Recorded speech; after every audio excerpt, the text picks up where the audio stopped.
Welcome back. సర్కారు పథకాలే మళ్లీ గెలిపిస్తాయని ధీమాగా ఉన్న పలాస సిట్టింగ్ ఎమ్మెల్యే జగన్ నాయకులతో మా ప్రతినిధి ఫేస్ టు ఫేస్.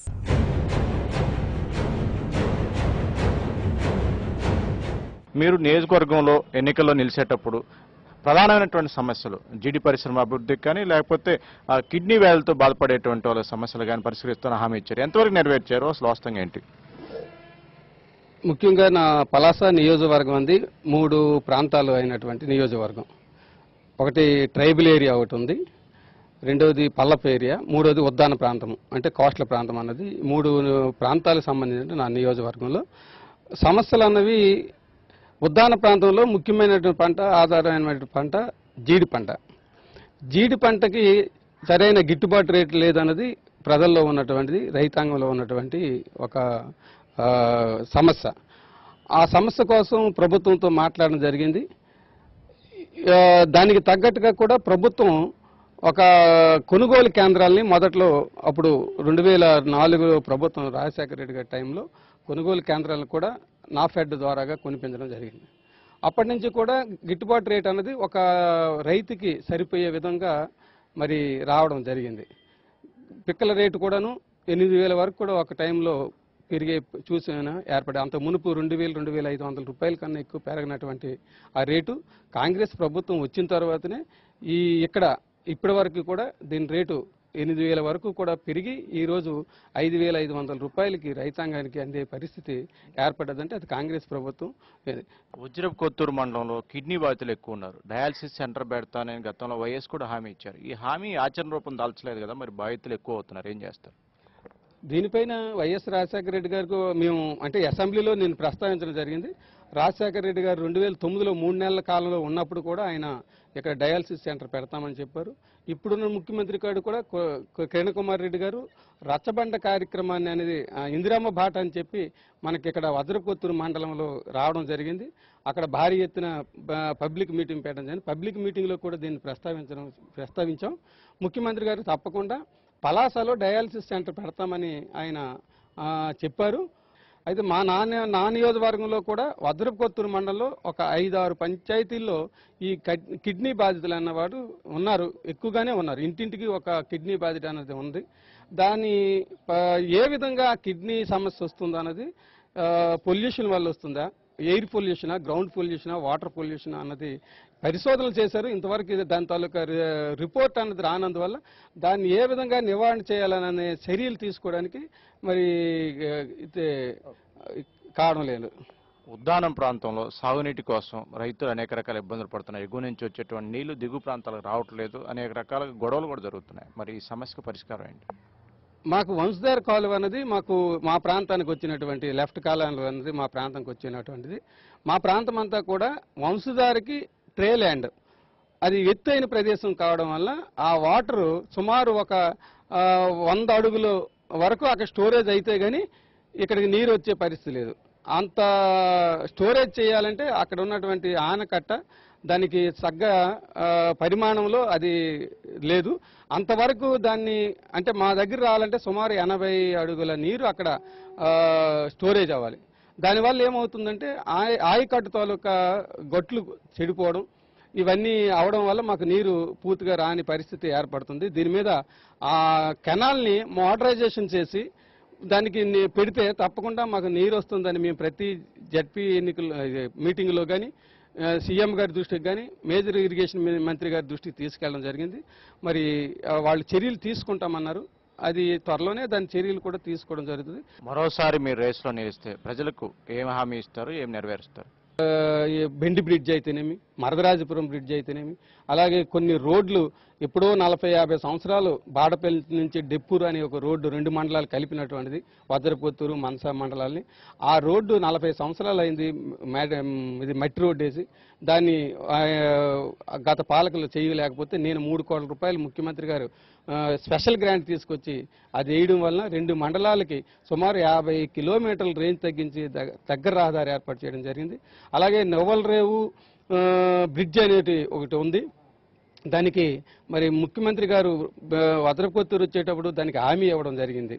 ఆ హామీలో 32 కోట్ల రూపాయలు రోడ్లు భవనాల శాఖ మినిస్టర్గా ఉన్న ధర్మాన ప్రసాదరావు గారు ఆయన శాంక్షన్ చేయడం జరిగింది. దానివల్ల మరొక 30 కిలోమీటర్లు రహదారి తక్కువ దూరంలో అందే పరిస్థితి ఏర్పడేది.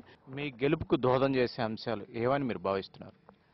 మేము చేసిన అభివృద్ధి ఇవన్నీ కూడా మా గెలుపుకి మేము ఇప్పుడు ఏవైతే చెప్పామో ఈ బ్రిడ్జిలు అయితేనేమి, రోడ్లు అయితేనేమి, స్కూల్ బిల్డింగ్లు అయితేనేమి, మంచినీటి సమస్య అయితేనేమి, సాగునీరు సమస్య అయితేనేమి, ఇవన్నీ కూడా మా గెలుపుకి దోహదపడతాయని మేము భావిస్తున్నాం. ఇక పలాసలో నెక్స్ట్ ఫైట్ ఎవరి మధ్య, ఏ పార్టీ టికెట్ ఎవరికి, 2014 ఎలక్షన్ సీన్ ఎలా ఉండబోతోంది?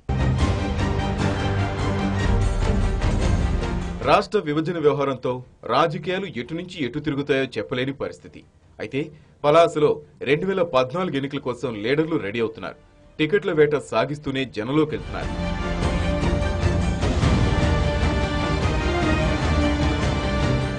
కాంగ్రెస్ టికెట్ మళ్లీ సిట్టింగ్ ఎమ్మెల్యేకే దక్కొచ్చు. నియోజకవర్గంపై పట్టు, మంచివాడిగా గుర్తింపు, జనంలో కలిసిపోవడం అనుకూలించే అంశాలు. అయితే సోదరుడు నీలకంఠ అక్రమాలపై విమర్శలు కొంత మైనస్.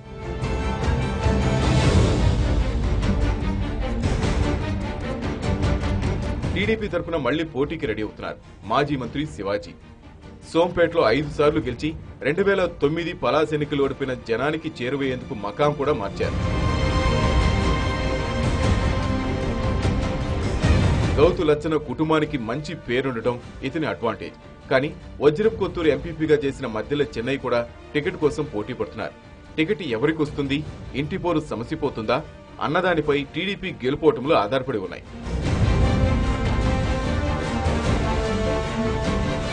పలాసలో వైసీపీ కూడా రేసులో ఉంది. మాజీ మున్సిపల్ చైర్మన్ వజ్జా బాబురావు, మాజీ ఎంపీ కణితి విశ్వనాథం టికెట్ వేటలోనే నువ్వా నేనా అన్నట్లుగా ఉన్నారు. నియోజకవర్గంలో మీరు గుర్తించినటువంటి ప్రధాన సమస్యలు ఒకటి జీడి పరిశ్రమ. ఈ జీడి పరిశ్రమ రైతులను ఆదుకోవడానికి గతంలో హామీలు ఇచ్చిన ఎవరు నెరవేర్చలేదు, మీరు ఏం చేస్తారు? పలాస కాశీబుగ్గ ప్రాంతానికి జీడి పరిశ్రమ అన్నది ఒక ప్రతిష్టతో కూడుకున్నది. ఇది యాజమాన్యానికి కార్మికులకు సంబంధించిన సమన్వయంతో కూడిన కార్యక్రమం కావాలి. ఏది ఏమైనా సరే పలాస జీడి పరిశ్రమకు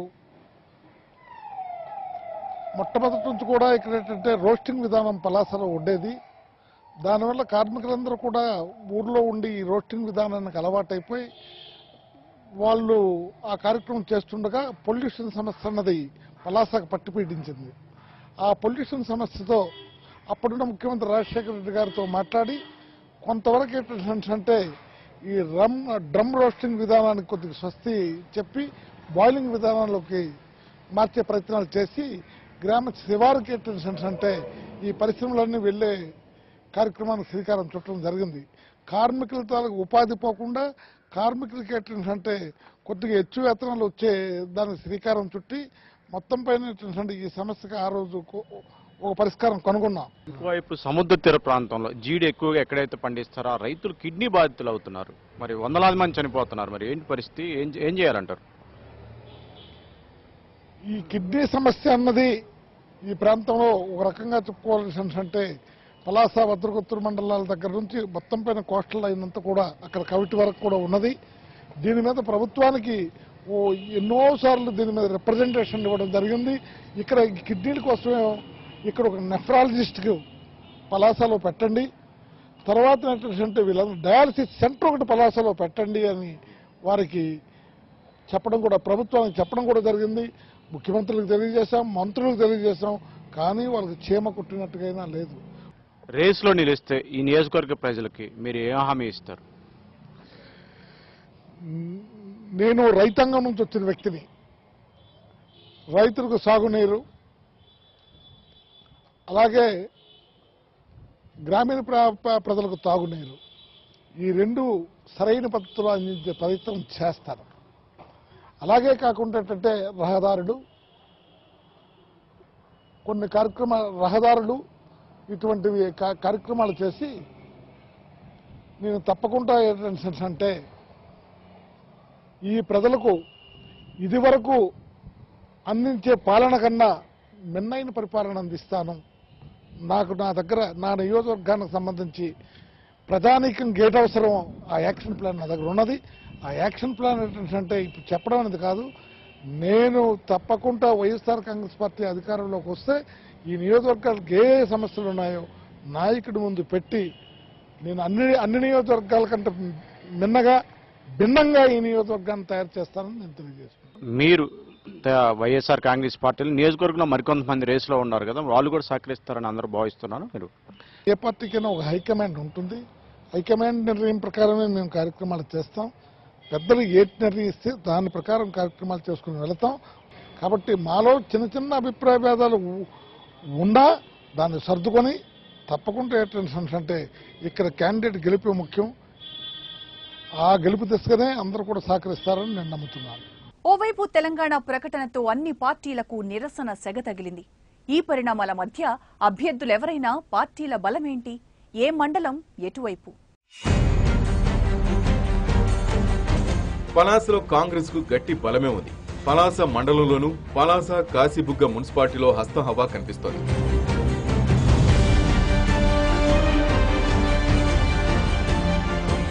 ప్రభుత్వ పథకాలతో పాటు ప్రజలతో ఎమ్మెల్యే మమేకం కావడం అనుకూలించే అంశాలు.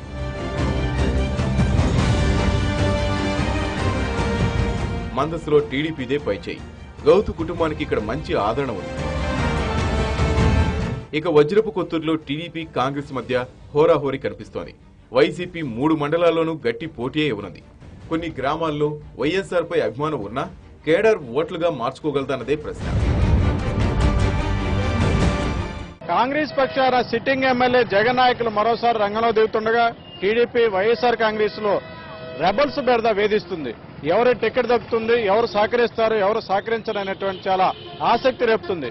కాంగ్రెస్, వైఎస్ఆర్ కాంగ్రెస్, టీడీపీ 3 పార్టీలు త్రిముఖంగా పోటీ పడేటువంటి నియోజకవర్గంలో పలాస ప్రజలు ఎటువైపు మొగ్గు చూపుతారు ఏంటనేటువంటి ఆసక్తికరం. గిరిజనులు ఎక్కువగా ఉండేటువంటి నియోజకవర్గంలో వారు ఎటువైపు మొగ్గు చూపితే వారిదే విజయం అంటున్నారు ఇక్కడ జనాలు. కెమెరామెన్ శంకర్తో శివనాగరాజ్, ఐ న్యూస్, శ్రీకాకుళం జిల్లా పలాస నుంచి.